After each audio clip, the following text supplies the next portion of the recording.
Hey guys, Mighty Gazelle here, back with more reading the My Hero Academia manga. This is chapter 374, titled Butterfly Effect.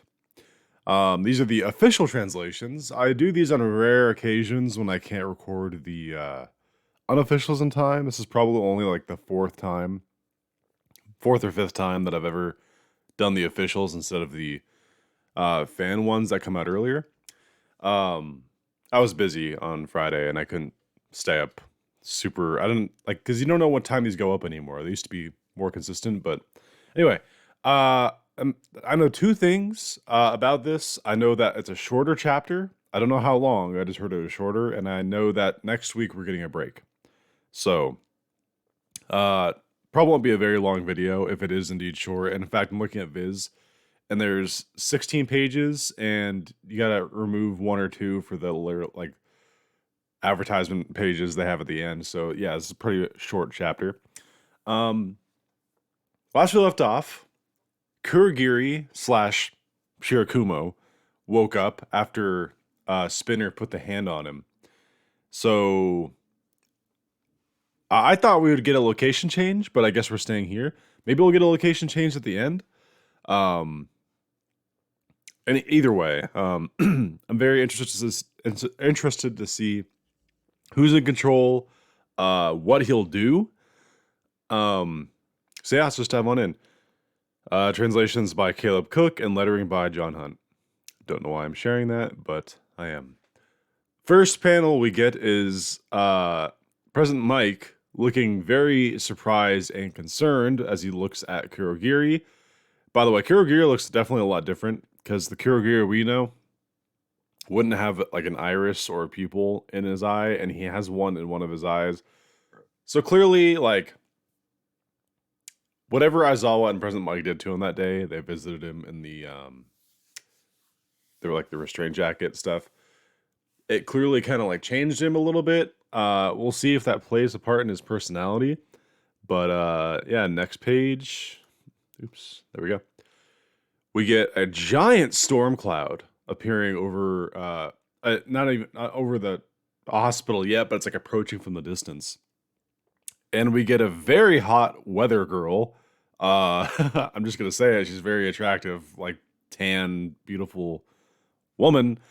Uh, Back to the present, Washington State, USA. Again, okay. Whoa, we're getting some more USA stuff. So, again, I want to say sorry if the lighting is bright. I had this set to like a nighttime setting and recording this during the day. So if I look pasty and white or whatever, that's just how the lighting is right now. Back to the present, Washington State, USA. The massive cumulonimbus storm system that sprang over Japan and the growing is growing at a rapid pace as we see.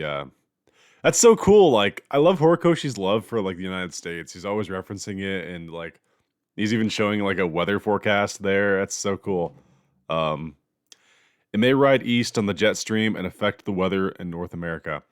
I assume in Japan, like the shonen jumps or whatever that these come in, you would still see weather forecast and stuff, midnight news in English. I like to think that anyway. It's kind of cool. BCD news. That's supposed to be like a reference to ABC News or something. That's pretty funny. Um, According to the Weather Bureau, convection currents caused by repeated heat spikes have combined with a tropical low pressure system in Japan's southwest. She says, oh, and we get shots of Todoroki, Endeavor, and Dobby using their fire. Wait, did their fire cause to form an unprecedented type of enormous inferno cumulonimbus cloud? The heat from those guys caused this storm. People had to like kind of speculated that, but now we have confirmation. That's pretty badass. Not gonna lie, that's pretty cool. Um, Can the flap of a butterfly's wings in Brazil really bring out a hurricane in Texas? She says. It is the fate of our superpowered society, which began with a single glowing baby, to descend into utter chaos. They have a glowing baby reference. I can't remember the last time they mentioned the glowing baby. It's gotta have been a long time, right? The very first quirked person. And we get a a bunch of people behind the camera looking in shock at her. The power of a single man can change the world. Whoa, why is she saying that? Is she like secretly an All for One supporter or something? Because remember there was rioting in the streets and signs saying like All for One and stuff. Ooh, maybe because maybe that's why the people are looking so shocked behind the camera. That's crazy. Meryl, what's with the ad-libbing? Yeah, I stand firmly opposed to the government's decision. No, to the world's decision to pander to All for One. Oh, never mind. She's a not a supporter. It's the opposite. Wow, bravo to this random weather lady. She ad-libbed like this line of like this like poetic line about how like one person can just change a lot of things. The power of a single man can change the world. Meryl, what's with the ad-libbing? I stand firmly opposed to the government's decision, no, the world's decision to pander to All for One. Wait, the government decided to not... No, Akbar, that means Akbar lost his argument with the president. No! I hope they send Koichi anyway. Make him a vigilante again. Cut to commercial, quick. Crap, she's already said it. They're panicking. Well, yeah, that's America for you. Saying crap. Japan. Kamino Ward. Todoroki subdued Dabi. Oh, okay. All right. We're back to the Dabi situation. Okay. We're getting a giant glow from Kamino Ward. Talk about firepower, says Burnin. And we get Ida and Todoroki as they're looking on at Dabi. I'll get to that in a second. Even you will be burned by that. You mustn't engage him again. You've already hit your limit with your phosphor move, says Ida. Todoroki says, we've all hit our limits and then some. We gave it everything. And yet, he's the only one still standing. Well, technically, you guys were all standing too. But this shot of Dabi, you can tell Horikoshi loves drawing Dabi. There's just profuse... He's almost like melting the ground. I don't even know like how you... Like, it looks so crazy. Even though I share our father's blood too, only Toya is able to keep going as we look at him. And he's just got that X across his chest because he copied Shoto's move. Although he can't do the ice version, he can just do the fire, but it looks badass all the same. Dear old dad's at Gunga, huh? Way too far away. They really screwed us splitting us up with those portals. He thinks to himself, if I keep duking it out with Shoto in the hope of bringing dad a parting gift, my body won't last. Yeah, so he's literally like at the point where his body's starting to like disintegrate here, which is crazy. Oh my god, he starts like to launch himself off the ground. Oh my god, I have a love-hate relationship with Dabi. I used to hate on him relentlessly until he got his backstory. And then he got his backstory and I saw the change from Toya to Dabi, and it clicked with me and it made a lot more sense and I liked Dabi. Part of me still resents him for being just a dick in general. But I hate seeing him like in this state where he's literally becoming a skeleton and his flesh is just like slowly burning away. He's trying to fly over to our father as he's flying and he's like bumped into a building. He's wobbling. Yeah, you can tell he's like pushing it right now. Burnin says, this goes way beyond powering through with that sheer will he's inherited. It doesn't make sense. I thought his body wasn't made for heat. How the hell is he not falling to pieces? Maybe All for One did slip him something. I don't know. Get back here. I'm still on my feet, says Shoto. You want to kill me, right? Looks like you're the half-baked one now. And we get, as he's appealing to the dick side of Dabi, where he's like, I know you want me. I know you want dad too, but come on, come kill your brother, the guy you hate. Talking shit. And Dobby does look back. Ahem. Mr. Daddy Issues. I know I said no pestering, but I have fantastic news. Oh, this is coming from that Nomu, like the speaker on him. Apparently, you get to travel free of charge as a portal opens up. All right. Okay. So clearly, like, this is kind of what I thought would happen when Kurogiri woke up. He'd initially help the villains. Because it wouldn't make sense if he woke up and then he was, like, just good and he just started helping the heroes. Because that wouldn't move the plot along. He has to, like, help the villains first. So I think that's what's happening here. He's going to warp. He's going to move around the chess pieces on the board, so to speak. Kind of reignite some fights. Hat pun, reignite. Next page. UA High, Midoriya versus All for One. Dude, this chapter has a lot. This chapter is showing a lot. UA High, Midoriya versus All for One, as we get a pan back shot of the Coliseum they're fighting in. The wind's really picking up. My control over the water might slip, says Manuel. You better freaking focus, Manuel. You got this. Are you hanging in there, Monoma? Says Aizawa. Monoma, who's still, obviously they're all using erasure. This battle will go down in the history books, right? I'll make sure the Ministry of Education points out that we won because of me. That's so Monoma. That's great. In that cage, we've got Edgeshot, Lemillion, Jeanist, and Midoriya fighting for us. Okay. Shit. As we cut to like Deku flying in the air with Shigaraki, who's like inflating like a balloon. What? I'd be a fool to whine about the measly need to blink. That's it's we've all been there. You try holding your eyes open for a long time. It freaking hurts, even if you got like water on them, like So Deku, oh my god, Shigaraki, I don't even know what's going on here. The experiences of one's youth determine the entirety of one's life. All right, Guy Sensei. Is that who's saying this? I'm pretty sure this is coming from like Shigaraki, maybe?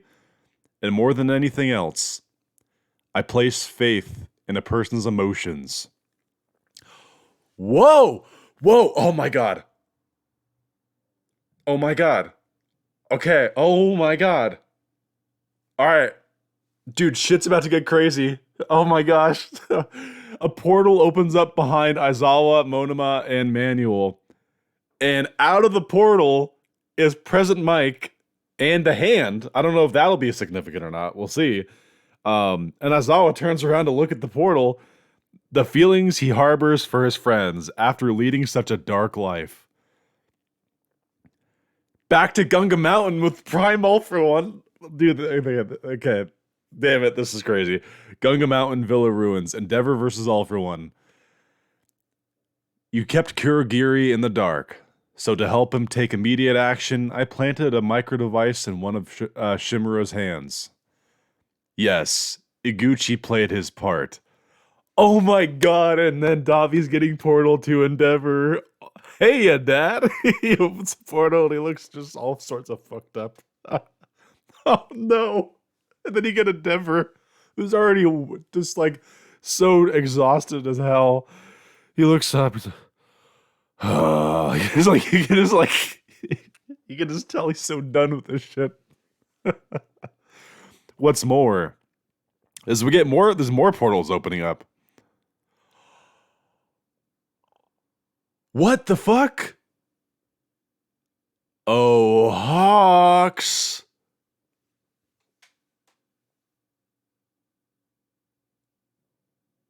All right. Horikoshi is a mad lad. Okay. The second portal, we see twice clones come out. And one of them is holding okay. I don't know for sure. That looks like oh no. Okay, wait, hold up. Oh, okay, there's a lot. Okay, there's a lot here. Trying to process this. Okay, so I'm getting the feeling that Toga and Froppy lost because he's holding one of Froppy's goggles. Or she. Is it God, this is so weird. Okay, Dorkoshi, you're teasing the hell out of us right now. Okay, I'm gonna read the last page and then I'm gonna cut to this bombshell, okay? All for One keeps talking. The death of that sad, sad man gave rise to rancor in a young woman's heart. The man who would overrun the world to make good on his grudges gave that femme fatale just the tool she needed to bring ruin to all. Talking about the blood, of course. Hawks looks on in despair. Now you've got a front row seat, Takami. Time to learn how it might have turned out if you hadn't made his death your top priority back then. Kill them right now. Uh, wait. Hawk shouts that? Kill them right now. Oh, the clone. That's the end of the chapter. Fuck. Oh, this was a short chapter. I think it's only 13 pages. So it definitely was short. And now we gotta wait 2 weeks to find out what happens next. What? Okay. All right. This was a great chapter. I don't know how else you can say it. This is one of those chapters kind of similar to the one we had like 10 or 15 back where it was like just rapid updates on like various battlefields all at once and it made it really hype. This, like, just when you think things are already kind of crazy, they shake up, they grab the chessboard, put it in a box, and just shake it all up. Okay, what do I think? So twice clones coming out of the portal. They're holding what looks like one of Froppy's goggles. Maybe that's like something else, but it looks like that. And that would make sense to me because that's the battlefield that they would have to be portaling from. And honestly, I think that some of these heroes are meant to lose some of their fights. Now, I think this is going to be a cop-out or like a fake-out or whatever. I don't really think that Froppy died or something. Although I'd be okay with that, honestly. I'm not the biggest Froppy fan. I don't hate her. I don't love her. I just think she's okay. So I'd be kind of okay with, like her dying in like a really badass way to like save someone. I don't know. But Uraraka, like you think about it, Uraraka and Froppy versus Toga with Twice Blood, like that is such an awful matchup. That is such an awful matchup. I don't care if they're in water and can take advantage of Froppy's like frogness. Like they're not combat heroes. And like Toga alone, they would have trouble with because she's psycho and has blades and stuff. But her with Twice Blood, and I can only presume, like, they sent 2 clones here. I don't even want to know what the scene's like back at that aquarium place. That's where, like, the core of the Twice clones are. All right, I have so many theories about how the Twice clones are going to be handled because we knew this was coming. We knew that Toga was going to eventually use the blood. I didn't expect them to just do it like this though, like after the fact. Hopefully, I mean, I'm sure we will get like just show us what happened. This is a brilliant way to like sort of tease that. I think that's great. All right, so I'm kind of conflicted on how I think that the clones are going to be handled because as we know with Toga's quirk, like she drinks the blood, she gets and now that it's developed, she gets the powers of the people that if she loves them, and she obviously loved Twice. Here's the thing though, with her powers, it doesn't last forever, and it's based on how much blood she drinks. The question is, like she becomes Twice or whatever, and she uses his power. When she loses her power because of running out of time or whatever, do the clones stay? Because they're very much independent of each other, right? Like, although I'm going to guess they don't because when Twice died, his clone died too. So when she loses her power, you would think that they would disappear as well. That's such a unique. I'm not a big Toga fan. I've said this forever. I think she's just kind of meh as a character. Twice, I freaking loved. He was like my favorite of the main villains, other than All for One, and if you count him, um, Stain. But that said, even though I don't really like Toga that much, it's so fascinating to see what she will do with Twice Blood. And we're getting teased of that right now. That is huge. Like, and imagine like, and Hawks is saying kill them right now. They could copy All for One. They could make duplicates of All for One. It blows the mind. Like, and then and that's burying the lead here. We have Dobby in Endeavor, who I could totally see them both dying in this. Like, Endeavor's had this huge redemption story. He's not the man he used to be. But one could argue he still deserves to die for, like, the things he's done. I'm not making that argument. I'm just saying that, like, one could. Man, and then you have Mike with Aizawa, and, like, the erasure is going to go away if he loses touch with Monoma. So that means Shigaraki event is just going to have all of his powers. Then you have Deku who's running out of steam, as we saw. Like, it takes a lot to combine all those quirks. So that leads the door to maybe Bakugo helping pick up the slack when he wakes up. There's just so much. There's just so much. It's insane. And then what does that mean for Shoto and Ida? Are they just going to, like, oh, well, fuck, we're kind of separated now. What do we do? I'd like to see Ida help them run fast to get to there. And then, like, and we also, correct me if I'm wrong, now we know that the U.S. government isn't going to help. Like, opposed to the government's decision / the world's decision to pander to him. I mean, Akbar lost his argument. I hope they address that. And I hope that they send Koichi and Captain Celebrity anyway. And then they get a call on the radio like, hey, you were ordered to stay back. And Koichi's like, well, guess I'm a vigilante again. That's my dream. That's my dream. Maybe it's set up for that. Maybe that's the reason. Maybe just for that punchline. I can dream. I mean, if you think about it, like, man, I mean, I don't want to get ahead of myself, but, like, Aizawa and Koichi are buddies, man. And then, like, all of Aizawa's backstory happened in Vigilantes. Like, I think this would be a good time, maybe. I don't know. Really short chapter, really good chapter, though. Leave your thoughts down below. I can see why so many of you guys wanted me to, like, react to this as soon as possible. It's great, awesome, game-changing chapter. All right, I hope you guys enjoyed, and until next time, it's been Mighty Gazelle, hoping you all have a mighty day. See you guys.